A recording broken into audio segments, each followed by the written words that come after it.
All right, everyone. Good afternoon. I hope you're all doing well. I want to welcome you to the Arivs Collateral webinar. Collateral Underwriter is kind of a mouthful, so in the spirit of big government, we'll be calling it the CU. We appreciate your attendance, and for those of you who do not know me, my name is Brian Caffrey. I'm the founder of Arivs. Here along with me, I have 4 of our area directors, and they'll be helping with the presentation today. Just to start off with some business stuff, when you went to the website, Hangouts on Air divides the live Hangout into 2 sections. There's the YouTube and there's the Google+. You can ask and have questions answered if you go to the Google+ Arrive site. If you just want to watch it from the website, you're fine doing that. They just don't have the question and answer feature there. So if you do want to ask question and answer, just go to the Google or the browser that you're in and search Google Plus Arrives, and you'll pull up our main Arrives Google Plus page, and you'll see the window there that'll show the video. So that will allow you to answer questions. What you'll do is there's actually a little box in the upper right-hand corner of the screen. It'll have checkerboards on it. Click that, and then click the question and answers. All right. So before we begin, I just want to start by explaining a little bit about Arivs and who we are. For those of you who know little about us, we believe in local management. Arivs is a national appraisal management company, but we're built up of a whole bunch of local offices all over the country. It's a great model to have appraisers that know what they're doing when they need help from other appraisers in the area. What was it? A couple months ago in November, I was actually at a collateral risk conference, and Bob Parsons had a quote there that they read that said that appraiser selection is the single most important part of the appraisal process. Because of our model, having those many offices, we believe that there's nobody better at this than us.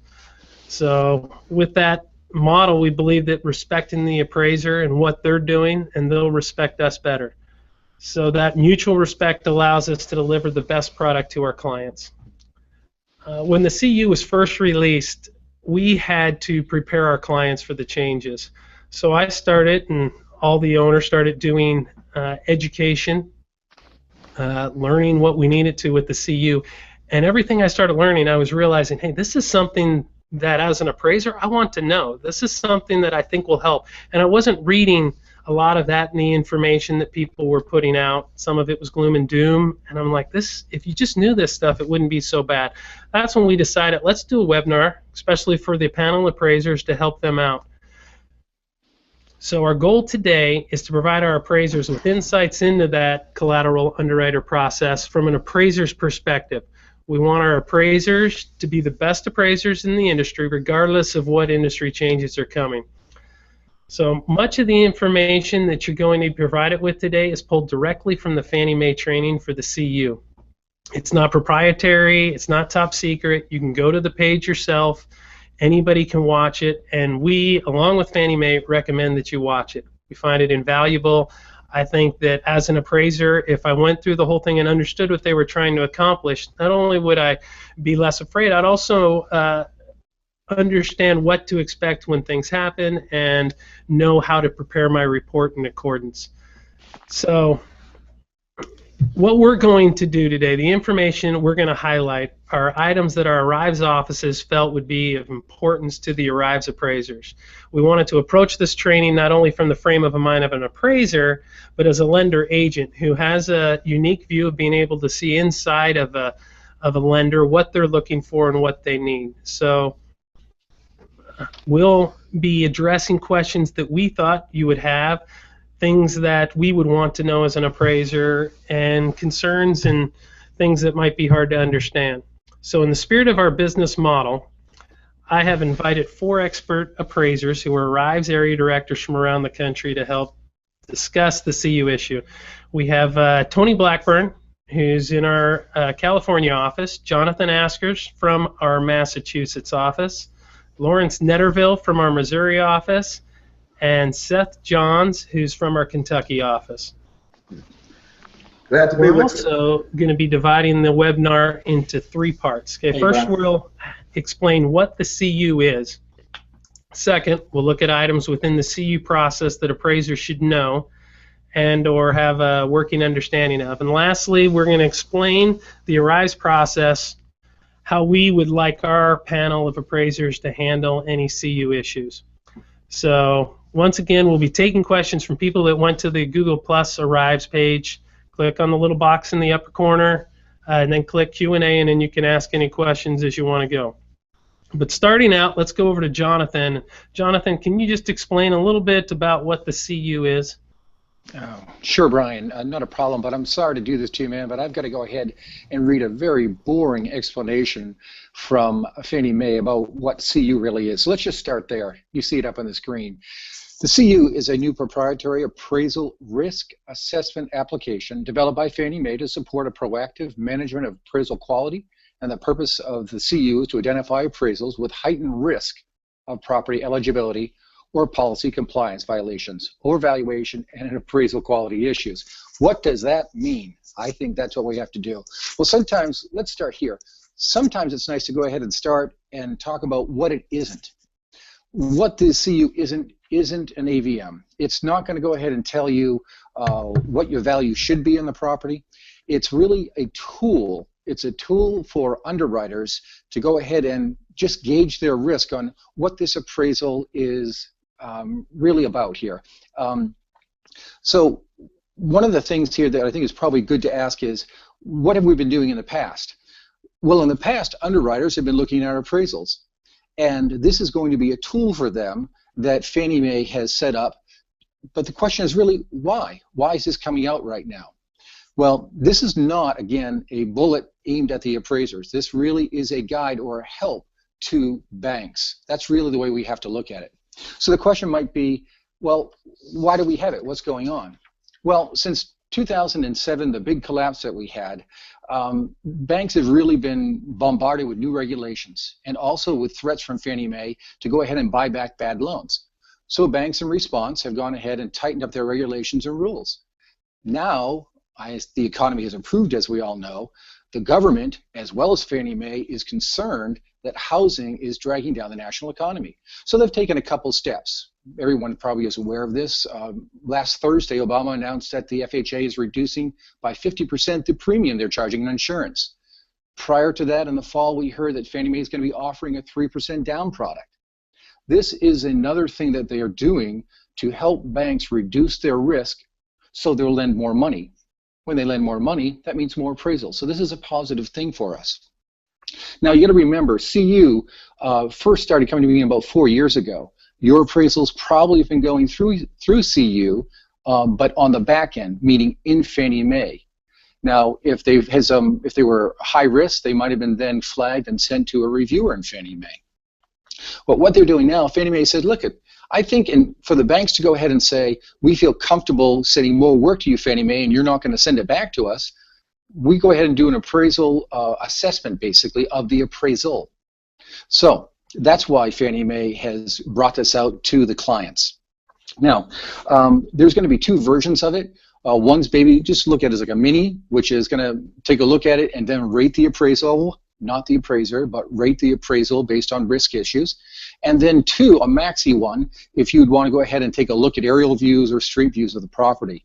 So we want to be careful that we just don't take this technology and run away from it and we're afraid of it. That I think it's, probably a long time coming. It'd be great to have CU on your desktop. I don't think that's going to happen, but that'd be great. We could run our appraisals through before we actually send them to our clients, our banks. That'd be a great thing. Thank you, Jonathan. I agree. I like it. I like that it's something that's going to be more helpful, I think, than we realized when it first got. So it seems like at the heart of the collateral underwriter is the risk scores, and I don't think a lot of appraisers understand what they mean and what it entails. Seth, what's your opinion? What do we need to know about risk scores? Well, to begin, the risk score is the grade that the appraisal is going to receive after it's uploaded. to the UCDP. And you're going to get a score from 1 to 5, 5 being the highest, 1 being the lowest, and it's not necessarily good or bad. I don't think of it so much as good or bad terms as low risk to high risk. So, you know, a 1 score means it's very low risk. It's probably a cookie cutter type of property. Plenty of information to support the conclusions. 5, maybe more rural. Distances are great. You know, the appraisal is not bracketed real well. You know, just limited comparables. That type of thing. 5 doesn't mean they can't accept it. 5 just means you need a human to actually look at it and review that appraisal to determine why you're scoring that high. So to get into it a little bit more, the 3 main flags you're going to be looking at, or the underwriter will get back, are first the property eligibility and policy compliance flags. Now those flags are made up mostly of what we've been doing for the last several years with the UAD, the XMLs, the hard stops. For the majority of that, the software, if you're already reviewing it, using the review software within your appraisal programs, that's going to catch most of it. The second item would be the overvaluation risk flag. Now, it doesn't actually, when they get that, the underwriter doesn't see one specific thing. It is produced from an accumulation of data extracted from the appraisal quality flag, which is the third one, the appraisal quality. So the appraisal quality looks at 4 main aspects of the appraisal. First, at the base of it is the data integrity of it, which is based mostly on peer discrepancy and self-discrepancy. The peer discrepancy aspect of it is all the comparables used and uploaded to the UCDP over the years. They've accumulated that data. Fannie Mae says on average they have the same comparable used 5 times in the appraisals they've received. So what they're going to check you against is, do you have the same information that the other times that appraisal has been used? Is it similar to those? Is the sales price all the same? Did 5 people put them at $220 as a sales price, and did you put it at $205? It'll throw up a warning for that, and maybe you're right, and maybe the others are wrong. But it will throw up a warning that the underwriter will have to look at and assess what that actually means. The self-discrepancy aspect of it is the times you have used that same information on previous appraisals. So you've used the comp 2 or 3 times, uploaded the UCDP. The 4th time you uploaded it and your GLA changed by 200 square feet. It's going to throw up a warning to the underwriter that an aspect of that information has changed, and they need to look into that to see what that is. So that's what they've been doing with the data that they've been uploading over the past several years. Now, another aspect of it is comp selection. You know, very important to any appraisal. I'm going to leave that for Tony to discuss later on, as that's quite the big subject. The adjustments is another aspect of it. Obviously, when you select your comparables, you're going to look for the most similar and physical similarities. You know, the most recent data sales, distance, square footage, yada yada, all that stuff we're always good at. After that, the CU will give them a more or less adjustment range on what is expected. Now, it'll grade on how many times the percentages are within those adjustments, and then spit out your risk score at the end of that. After looking into the reconciliation is, for instance, if you have 3 sales and they've adjusted to 520, 550, and 720, and you put it at 715, it's probably going to kick out a warning because you only have 1 comparable that is supporting that value. The reconciliation, it's not a huge deal as long as you do your appraisal correctly and you're supporting your conclusions. You shouldn't have any problems. If something falls in line there that you know may throw up a red flag to somebody, go ahead and comment upon it. So after all that's taken into consideration, you're going to get spit out a risk score, and the underwriter will look at that and evaluate that to see what needs to happen after that. Perfect. Thanks, Seth. So just every appraiser understands it's kind of a hierarchy. You have your risk score, that 1 to 5 that Seth's talking about. Then lenders are going to get risk flags when they run that. And then they'll have the proprietary messages of Fannie Mae that are going to be explaining what the issue was in the report. So let's just talk about the messages a bit. Lawrence, what do you got for us on messages? Yeah, thanks, Brian. Um, the messages basically come up in two categories. One will be the collateral underwriter appraisal messages, and the other will be the Fannie Mae messages. Now, the Fannie Mae messages have the potential to be overridden. And what we recommend is that you go through the messages so you'll learn exactly what CU is looking for. And the better you understand these messages, well, the better you'll be able to address the various issues before they happen. Now, there are 95 collateral underwriting messages and 21 Fannie Mae overridable messages. Now, if you look at the screen, you'll see some examples of some of the messages that you may encounter. Let's take a look at this, the top one, message 0403. The appraiser has reported materially different GLAs in one or more appraisals. As mentioned before, you're basically going to be compared to what you've already submitted. So if there's some type of material difference, well, then that's going to raise a flag. Related to the GLA is a similar one where you're going to be compared basically to your peers. Your GLA is materially different from other appraisers who've dealt in your area and with that property. So that will raise a flag.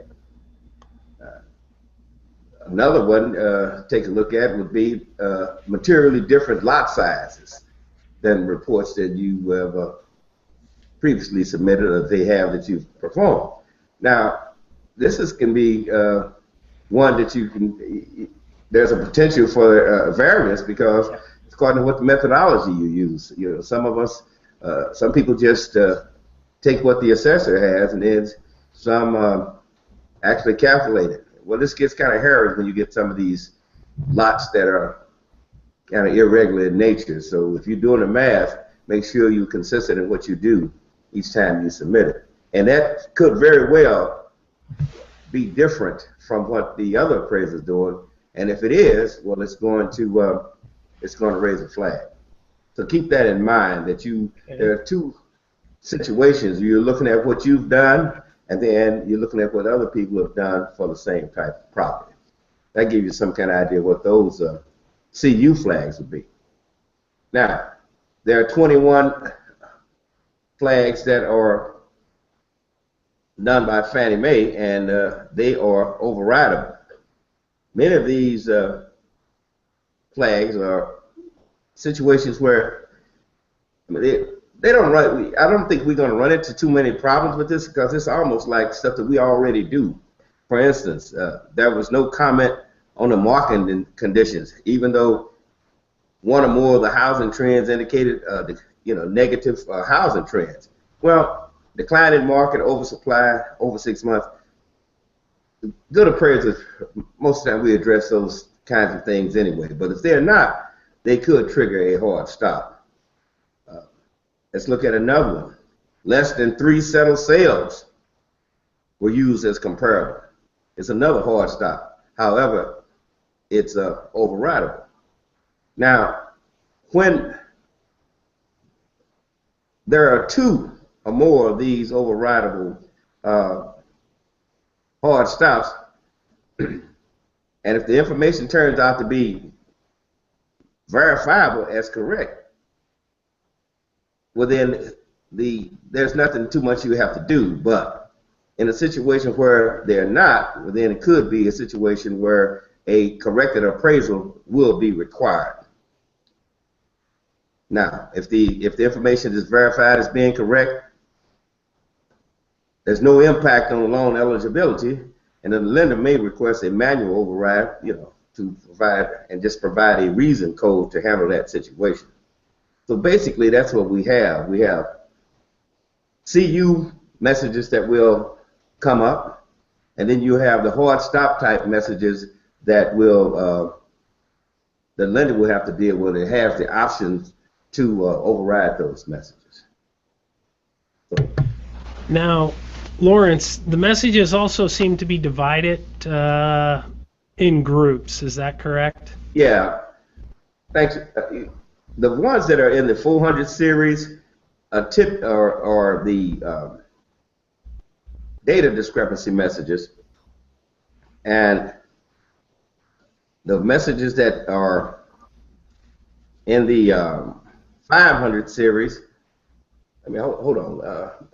Sure, I get this correct because I'm kind of winging it here. The 500 series are dealing.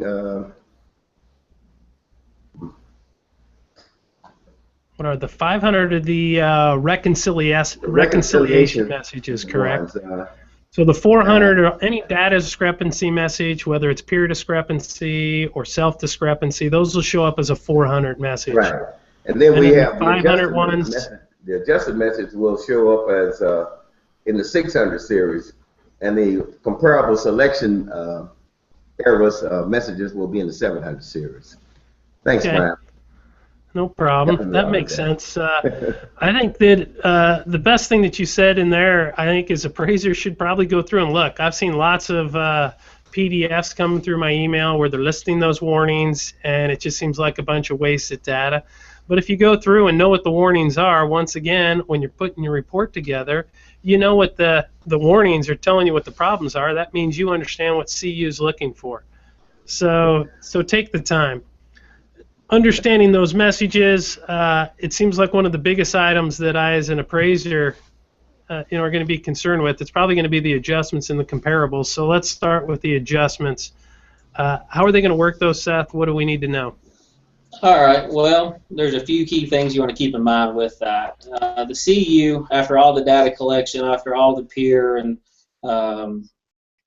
data they've collected, they've come up with, when you submit your report, all the adjustments. They're going to have a preconceived adjustment range where they're going to be expecting those adjustments to be at for all the UAD property features, bedrooms, bathrooms, garages, GLA, all those coded fields on the sales grid. You're going to have a range that they're expecting it.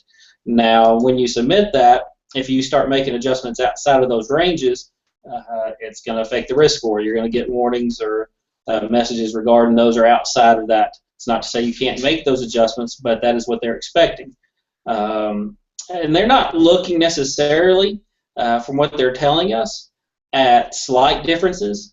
For instance, you want to use 5,000 in the bathroom, somebody else, or they're expecting 6,000. They're looking for large differences, maybe for condition and quality. Most other appraisers have used 50 or 60,000. Or that's what their regression analysis is telling them what they're looking at.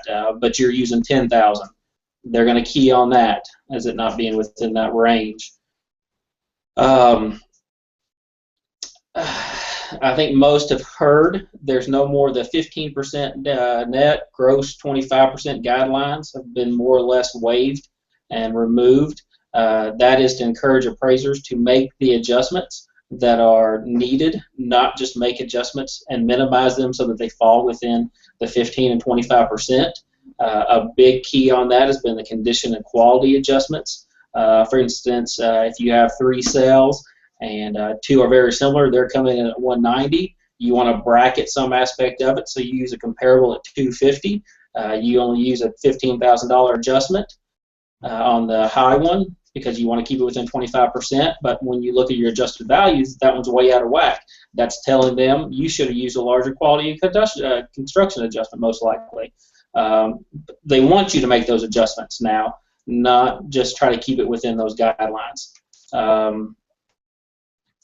Another aspect, GLA adjustments. Fannie Mae has brought up a lot of using just cookie cutter adjustments for GLA, $15 to $20 a square foot for maybe a 1,000 square foot brick ranch, and using the same adjustment for GLA on a 5,000 square foot $1 million house that they're seeing. You need to use what the market is abstracting from that and use that dollar per square foot.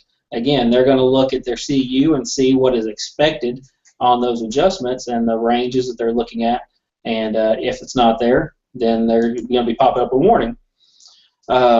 to a lesser degree, they found the same issues with bathrooms and garages and basements. More or less, what they're wanting you to do is stick to the market data and not just a preconceived arbitrary guidelines that everybody has used.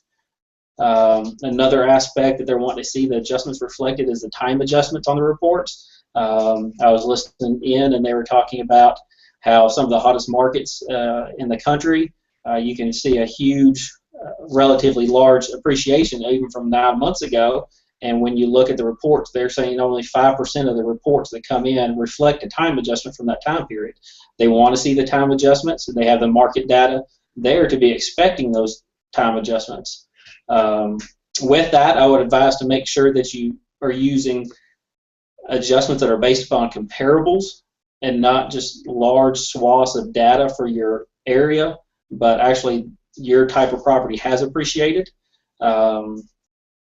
Also, the CEU will accept REO, short sales, non-arm's length transactions. All those are fine to use and are okay to make adjustments on as long as you're making your market abstracted discount adjustments for the market. And they have, they're telling us they have that data available and aren't going to be shocked when you're making those adjustments on what to see those adjustments. Obviously, you're going to get some warnings if you're making your adjustments positive or negatively in the wrong direction. That's obviously going to kick something back. This is going to kick them back if, again, your peers or their statistical models are very different than what the adjustments they were expecting. Let me see, what else can I tell you about them? The CEU should support your conclusions more or less and what your adjustments should be. You should look forward to getting that back, and all it will do is substantiate what you're already concluding because it's further support. What should happen is the underwriter, even if you are having a large adjustment, the underwriter should be able to accept that because they're seeing the CEU just support the same conclusion that you've arrived at. But going forward, I would just tell everybody to keep in mind that the gross and net adjustments have been eliminated. And if you're using a $15 GLA and a 2,000 bath adjustment on a $750,000 house, that might not make it through. You might have to adjust that for your market and to reflect the differences from that. But I would also keep in mind that all the warnings, no matter what, will not ever completely go away. You just need to address them, even if your adjustments are supported, that you have concluded that they are accurate. The CEU will still produce those warning messages, but the underwriter just needs to understand that you've addressed that and looked at them, and those are supportive in the market. So don't ever necessarily expect, even if you change something, that warning is going to go away, but just address it and move on. All right. We actually tried to run some reports before the webinar, and we haven't been able to get those done yet, so we can give you an actual number, just how many warnings.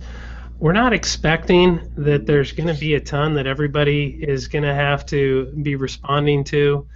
And if there is, I think there might be some up front that'll kind of smooth out.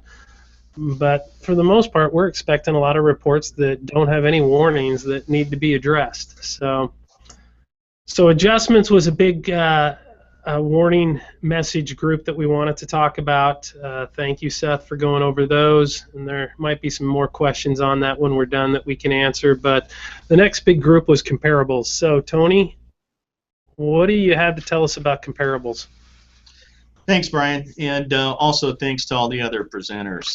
This has been a real informative webinar, and I think it's got a lot of real good information in it. One of the things that we want to emphasize is not a lot has changed for appraisers. When it comes right down to it, the basis of our valuation in large part still comes down to comparable selection. And comparable selection for appraisers has always been to use the most similar comparables, the 3 most similar, 3 most recent, 3 most proximate sales. I mean, that's kind of what it's always boiled down to, and that's still what it's always going to boil down to. And one of the things that that we've heard from appraisers about is that CU is just going to pull random sales and categorize them, not the way that appraisers do it, and score an appraisal or an appraiser real poorly. And we just don't see that happening. We just don't see that happening. If the appraiser does their job, is well trained, and knows their markets. The reports are going to come back probably with very little to no issues with Collateral Underwriter. One thing that appraisers, I know several appraisers that I've worked with in the past who have been trained this way, is that they'll take a mile radius chunk and just start looking for comparables that way. And even within a mile radius, you can have a big variation between values for similar sized properties. And what CU is going to do is it's going to rank the properties that are closest to the subject. They're going to rank those higher. So it's going to be incumbent on the appraiser to make sure that they're aware of that, that you're looking at comparables within your neighborhood that are really closest to your subject. Sometimes appraisers will gravitate to the higher ranges within a given pool of comparables, and again, you want to make sure that you're not being influenced that way. You want comparables that are the most similar and most proximate to your subject.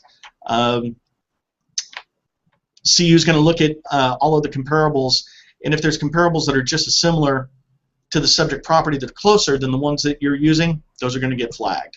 So that's why you want to make sure you look at proximity as a real high, real heightened issue when you're determining which comparables you're going to use. And again, if you look at the heat map that just came up, this is what the underwriters are going to be seeing. The different colors represent zones, census tract blocks that have certain value levels. If your subject is in a blue census tract block, but you have comparables that are all in a green census tract block, or even the more olive color, that's going to be a red flag to the underwriters. So you want to make sure, again, that you're staying real close to your subject property. Now, one of the things about this is the census tract blocks. You can Google census tract blocks and find out exactly what a census tract block is. They're generally small areas of generally conforming homes. They're not always a particular neighborhood. You may have a couple of census tract blocks that encompass one neighborhood. But sales outside of your census tract blocks without some sort of commentary by you are probably going to be questioned by the underwriters when they're using CU. CU is going to rank up to about 20 different sales, and again, if some of your sales are outside of your census tract block and there's several inside, you're probably going to get questioned on that. Now, one of the things that we do as appraisers is we determine it's still going to be up to us to determine which are the best comparables to use, regardless of what CU says or census tract blocks or anything else. And one of the things that we're going to have to really pay attention to are the non-UAD features like pools, equestrian facilities, accessory dwelling units, those type of things, because CU doesn't address those. So if you have a property, for example, that has an accessory dwelling unit, and you need to go a mile or so, or maybe even more than a mile, to find a comparable that has a similar type of improvement, you can still do that. There's nothing wrong with doing that. You just need to explain, and that's going to be one of the key components of making sure that you're working through CU and its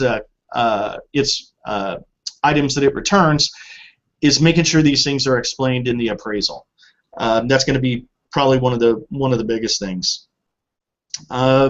If you do get questioned about why you're using a particular comparable or why you didn't use a particular comparable, you're just going to want to simply and politely professionally address it. And Brian's going to go into some detail about that. You know, how he thinks those should be addressed. But you know,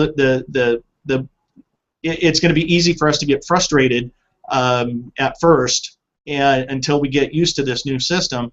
And you know, it's always going to be better to remain take the high road and remain professional. Perfect. Thanks, Tony. Yeah. I actually find it very interesting how the comparable stuff is all going to work out, and I think it's going to make us think a little bit more when we're choosing comparables. I think so. It's the easiest thing. It's been the easiest thing just to say, oh, it's within a mile. I'm going to take the 3 highest ones. We get a lot of appraisals through our office that you wonder, okay, is this really similar? And I think appraisers are going to think about it a little bit more and put together better appraisals. And the ones who are already choosing the best comparables, it's not going to be an issue. Exactly. So the last thing I want to go over is just the conditions ratings, quality ratings too, but we need to make sure that we actually go through and read those again. I was meeting with Robert Murphy, who's the lead appraiser over at Fannie Mae. In fact, he was the appraiser who wrote the condition and quality ratings. He actually has been there long enough that he helped write some of the URAR. So I was discussing some things while we were having lunch, and he kept telling me, he goes, appraisers nowadays think the C3 is the new average. So it was clear to me that Fannie's thinking that appraisers have just kind of labeled things just under C3. I'm just going to call every house, unless something spectacular about it, a C3. So we need to go back. We need to relearn what those ratings are and understand, okay, if C4 is, in fact, we got some notes. Did you pull up? I mean, you can look at the condition ratings there, and at bottom, like C4, it says the estimated effective age may be close or equal to its actual age. It reflects a property in which some of the short-lived building components have been replaced, and some short-lived building components are at or near the end of their physical life expectancy. Everything's functioning adequately. I mean, it's fairly easy to choose, okay, what's this going to fall under? What homes? And if you look at C3, it starts talking about new things such as flooring. Apply them correctly. There's some that are going to be in the gray areas, but remember, they're not on a witch hunt. They're not going to say, well, he put a C4 and it should have been C3, unless every one of your peers, they have this comparable 10 times and 9 out of 10 are calling it a C3 and you call it a C4, then they're gonna say something about it. But on that note, I should probably bring up that Fannie's been extremely forthright, especially letting the lenders know and training the lenders that just because they use an example in their training, and if you guys have watched the training, you'll see it. I might be a little wrong on some of the details, but they had a comparable that had been used 23 different times. So 23 different appraisers had used this comparable, and all 23 had put it down for a certain size. Well, an appraiser comes in and it says a different living area, and he gets flagged with a risk warning saying a peer discrepancy, saying you're significantly off what everybody else has said. But they started doing some research on it, and they found out that this appraiser was right, and the 23 others were wrong. So just because you're getting a warning message doesn't mean that you're wrong. If you strongly feel that they've made a mistake and you've read through here and it's got new flooring and whatever, and you feel like that comparable should be a C3, nobody's asking you to change it. We want the correct information. So I think, though, that they're right, that a lot of appraisers have not been looking at what the condition ratings really mean, and they've just been kind of sticking it under that C3 rating as average. I actually brought up to him when I was talking that C5's been removed. Here's the problem. C6 we could never use. Nobody would loan on the C6 to begin with. And at some point, some investor, I think Freddie might have started it all, decided that C5 was not lendable either. And this might not be across the board, but it's a significant amount. So appraisers have learned, well, I can't put C5 as a condition. That makes C4 at the bottom, and then C3 ends up more at the middle. So just on a side note, while we're here talking to Arivs appraisal panel, check with your local offices, but anytime you get a C5, give them a call and see how the lender, the client, wants to handle it. Typically what we're going to need it to is subject to items that would, minimum amount of items that would turn it into a C4. But don't be afraid if it's a C5 to call it a C5. We just might need to make it subject to change that. But whatever that C rating is or the Q quality, read through those, learn them again. If you're unsure, have this list close by. I love the notes that they put at the end of it that really helps clarify them. One of the other things, so just going forth, because they're looking for self-discrepancy type of items with ratings, they're going to be looking at what you've done on comparables that you've used before. So if you've used that comparable, make sure that you put the same rating that you've been using it all the time. And the software that we're writing appraisals in should make that fairly easy. The problem with that is they're also looking at peer discrepancies. So if you put it in wrong to begin with, if you put in a comparable as a C4 because you wanted it to be similar to the condition and it's had a bunch of updating, they're gonna, your peers are gonna done it correct, you're assuming, and you'll get flagged for it. So make sure that you had it right and then continue to use it the same. If you had it wrong, you're better off making the information correct because you can always defend what's done right.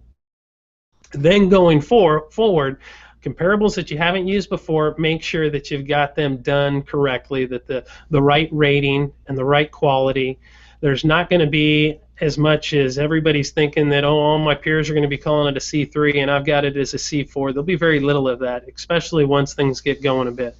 So that's the key for those. Remember, just do the job right and it'll work out.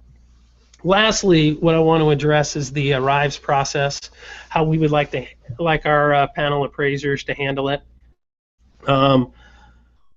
What we need to understand first is that we're agents of the client.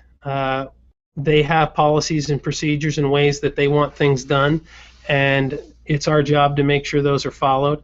So what we would like to happen for our appraisers doesn't always go that way. So you might want to call the specific office, Arivs office that you work with, and find out how they want things handled for a certain lender. But for the most part, what we're trying to do to make it as best for the appraisers as we can, understanding as appraisers how this is going to affect them, is we're going to be getting this uploaded to the UCDP right away. My goal would be right as we're reviewing it, because the jobs come into our office, we review them right away.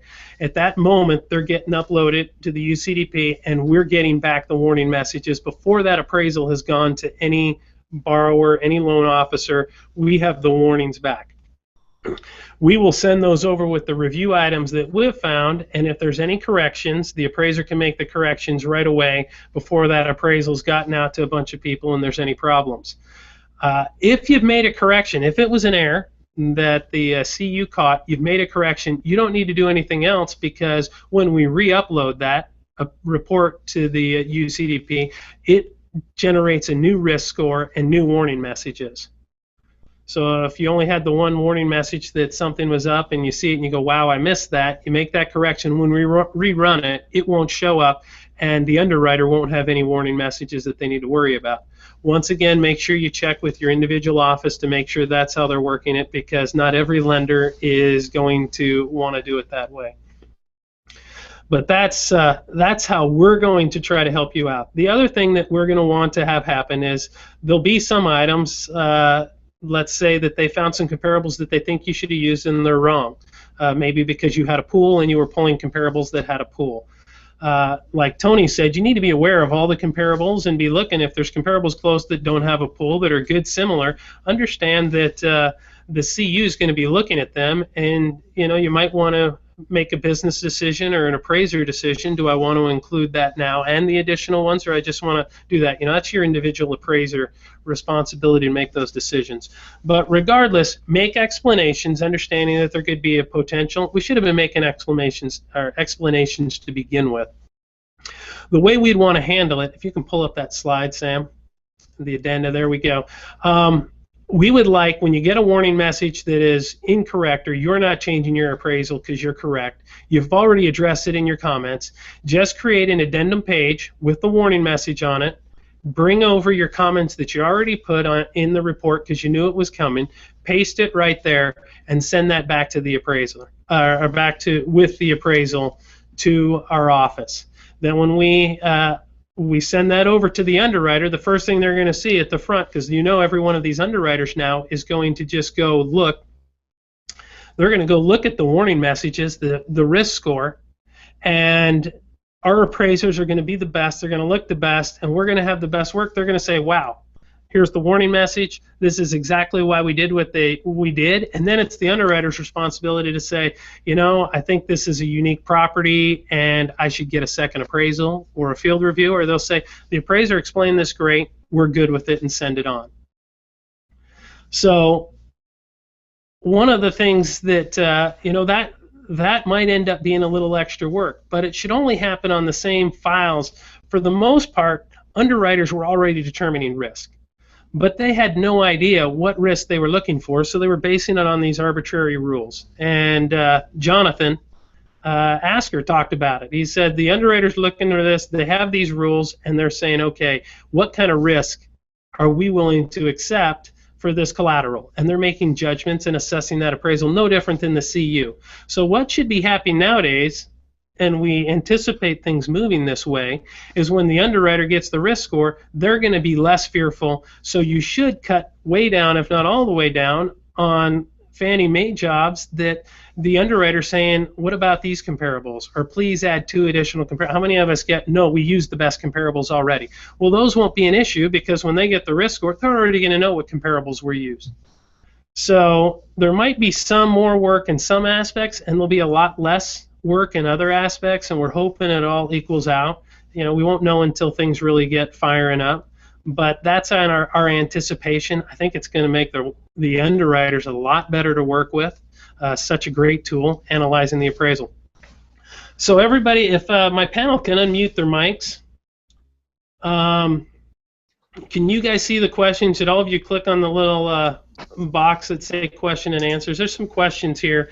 I don't know if we'll be able to answer them all, but if one of you guys want to grab them, or I can, let's just kind of start through the first one, see if we can answer it or if we want to. Jonathan, you want to take the first one? I'm having a hard time reading it. Can you read me the question? It says, in regards to the appraiser certification on the URAR of the appraisal, I'm assuming, how does the lack of access to this CU and the big data that is appraisal-based date play with the certification? Am I getting that right? You guys see, that's what I'm seeing here on the question. I don't know if I understand it completely. Yeah, I'll take a stab at this one. If you look at certification 12, it says, I'm aware of and I have access to the necessary and appropriate public and private data sources such as multiple listing service tax assessment records, public land records, and other such data sources in the area for which the property is located. And I think the key words there are necessary and appropriate. I think you don't need CU as a data source in order to be able to complete your appraisal competently. You can complete your appraisal competently and have the results be reliable without it. It's really, CU isn't a data source necessarily. It's a all it is a tool for the lender to look at and analyze the report. So I don't really think certification 12 is being impacted here, because you still are going to have the necessary and appropriate public and private sources in order to complete the appraisal in a credible manner. Yeah, Tony, this is Jonathan. I do agree with you, because remember, this is private. This is not public. And this is not available to the appraiser in the normal course of business. Yeah. Perfect. Tony, I think you got the next question too. Sam, why don't you give us a second for Sam to select it. Can you read that, Tony? Yeah, are we talking the heat maps? Yeah. The question is, are the heat maps going to be made available to the appraiser? That I don't know. And I'll tell you what we'll do is we will research this question for you, and we'll look it up and figure it out, and we'll send out an email to all the attendees letting them know what our findings are. Okay. I would assume that they're not going to be based upon it being a lender tool, and Fannie's been abundantly clear that they don't want to make it available to us appraisers. but Right. don't Probably, put done on yeah. that. It's too late. We'll Yeah, have to remember I that agree once with you Sam there. write a note. Yeah, I agree with you there, but I always like to check just to be sure, because actually we do have a lender whose operations manager I spoke to this morning who said they're willing to share CU with us. So we'll see how that works out. All right, next one. Hey, by the way, Spencer, thanks for asking questions. There's not a lot of people that were able to get over to the Google Plus site. I wish the main YouTube would have them, but just isn't so.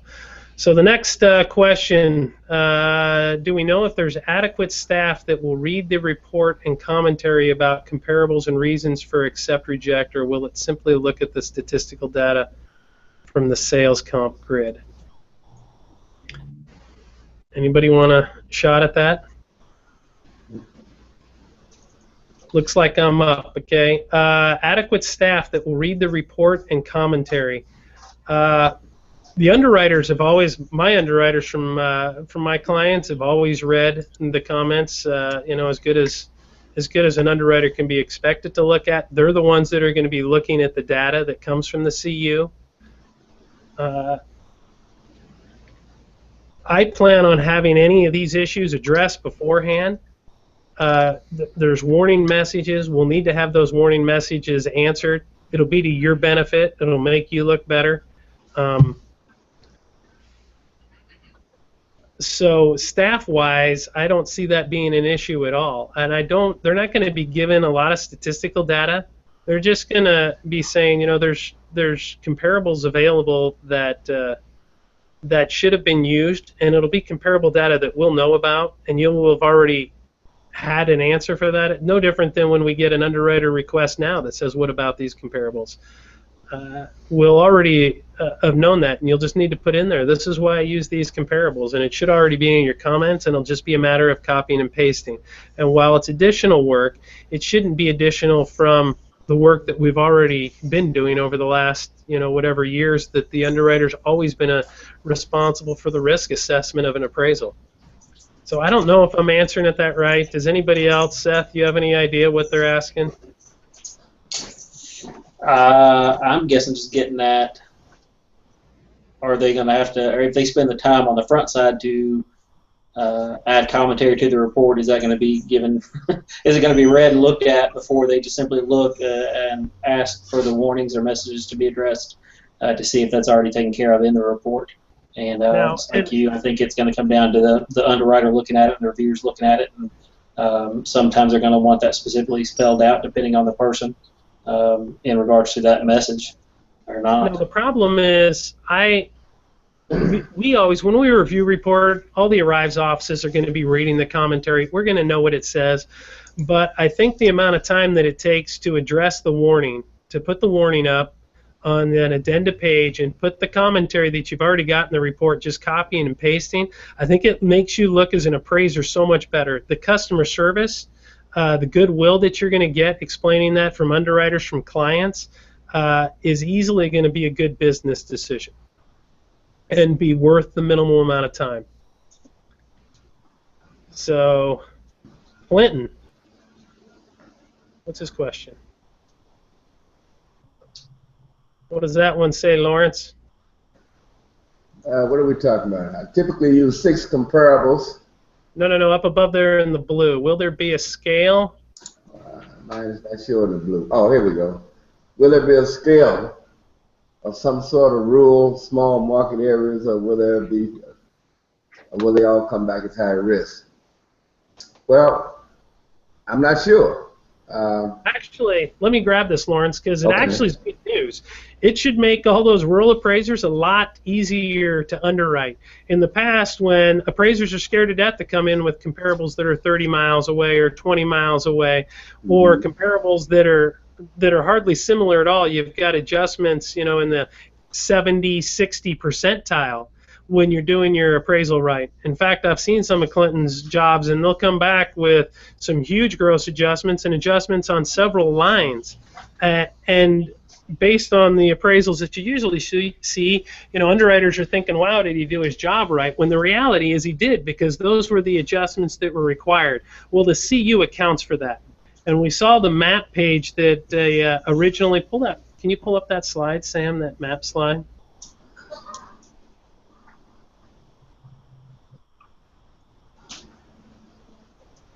Yeah, that's the one. Bradford showed this, but I think it's a great slide that the CU puts out, CU training. And their problem, there we've got a property where very few comparables. It's probably a rural property on the left side. And then you've got the one on the right where all the comparables are within a mile. And the one that got flagged was the one on the right because he used the comparables all right at a mile and he ignored all the ones that were closer that are most likely from different census block tracts. Where the one on the left that has the comparables real far away, there were no better comparables.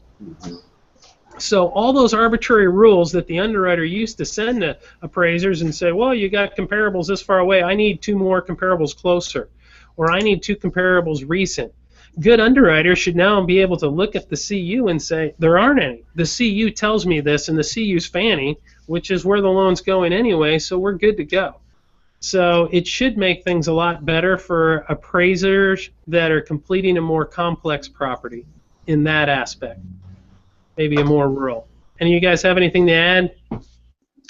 Actually, I do real quickly, just related to this topic.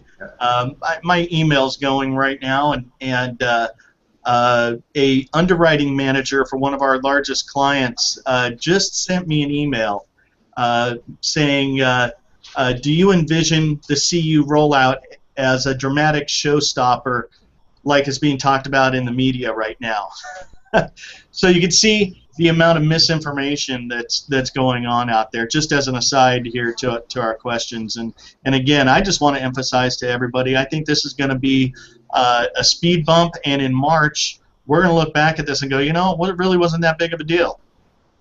Yeah, I think lenders are going to be more afraid than appraisers. All the appraisers are running around. I think this just gives support for good appraisals. Yeah. When you have good appraisals, you know, even a warning message that pops up when the appraiser, you know, and we're explaining to all our clients that, and they'll know, hey, pools aren't accounted for in the UAD. So if an appraiser is using this and they get different comparables, you'll know why. And when they get that warning message, it's dressed up at the front. We're going to look good, and it's going to be the lenders then that are having to say, wow, this is a good appraisal.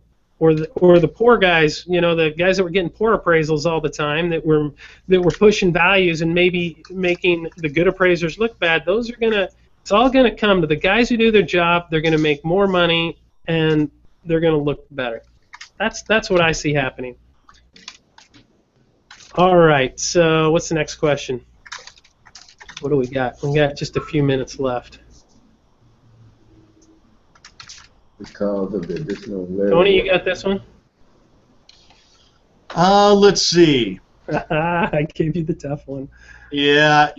Okay. So because of the question is, because of the additional layer of work, is that the one you're talking about, Brian? Yes, that's it. Oh yeah, I'll take that one. Because of the additional layer of work that will be undoubtedly coming from the underwriter, how do we expect the appraisal fee structure to be changed? This is generally considered scope creep, is it not? You know, you could call it whatever you want. As an individual appraiser, you're your own business, and you have to make your own decisions on what you charge based on the amount of work that you're doing. I tend to think that that this is gonna, you know, we're gonna get a lot more value out of learning from this and making sure that our concepts and our practices are solid and tight. And again, it's not really going to take up a whole lot of time. As a matter of fact, one of my bank clients sent as a part of the whole CU program that they're getting ready for. They even stated right at the bottom of their email that they don't expect this to have a significant impact on any workflows. So I think that, you know, we're going to have to give it a little bit of time to play out. Number one, I think you know, you got to give it a month at least to see how it goes, to see how everything shakes out. And if it turns out that you're doing a heck of a lot more work, you know, then, you know, that's a business decision that you have to make as to whether or not you want to change your fees, because we don't tell you what fees you have to take.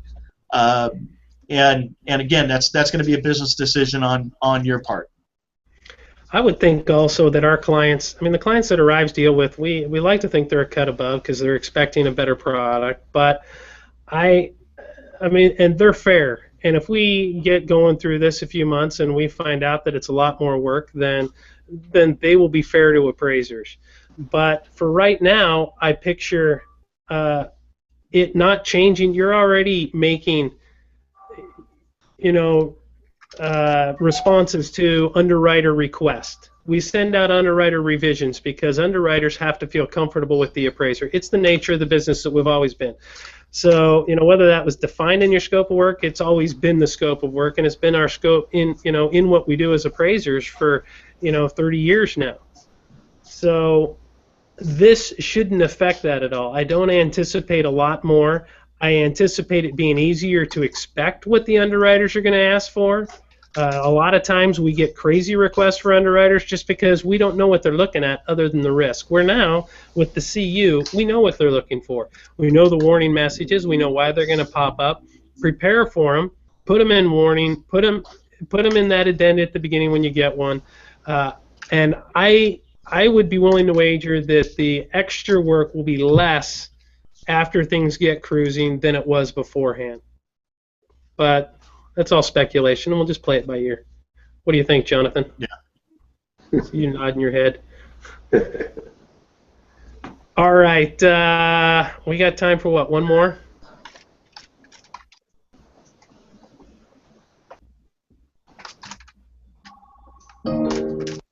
Seth, what do you think? Yeah, sure. You got that last? Read that question. These guys are Which getting one tired of were hearing me. Do we know if Fannie Mae is going to share data extracted from appraisals for peer consistency?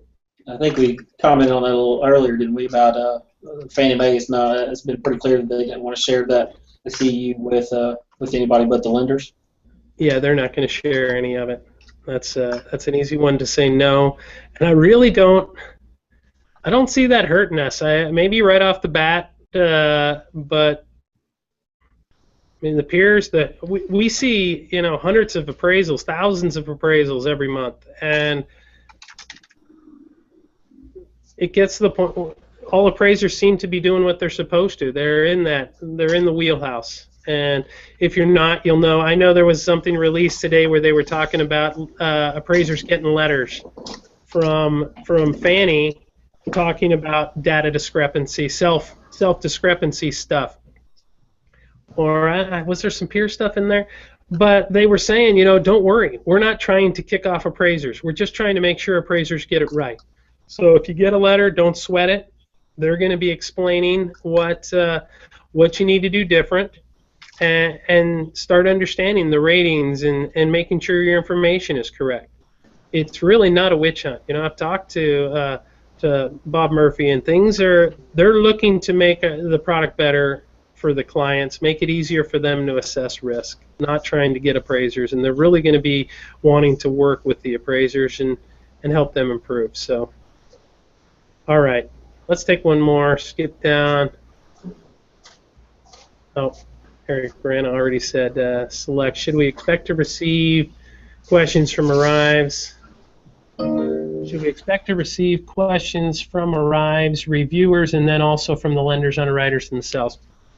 We're hoping to stop that from happening, Liz. What we want to happen is giving it to you all up front right away before anybody gets the appraisal. It should be slick as snot, as my dad used to say. So if we can get the clients to go along with it, like I said, not all clients, and you'll want to check with the Arivs office that you're working with and make sure how they're doing it. But for the most part, it's going to be really beneficial to the client to get those warnings back immediately so we can get them to you, and it's all part of the review process. You get them all at once, any corrections or anything that need done. It should be really a slick process and work really well. We hope to have a great product that we're providing to our client when we're done.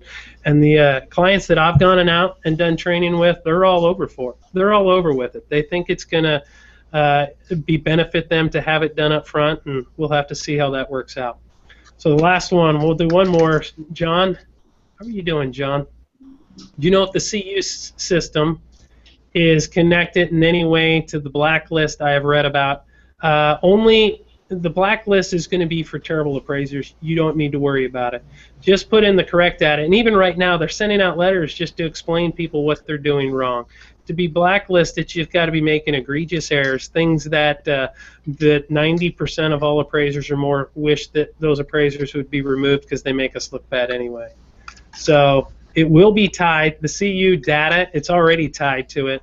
And that blacklist will have a big effect, but Fannie is well aware that people are trying to make a livelihood. So unless it becomes really egregious type of mistakes, they're not going to do anything about it other than try to educate us. So don't sweat it. All right, we've got to go. We're over our time.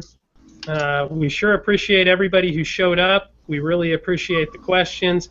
As a company, we want to do these with things that we think are important every so often, so hopefully we can have you back again.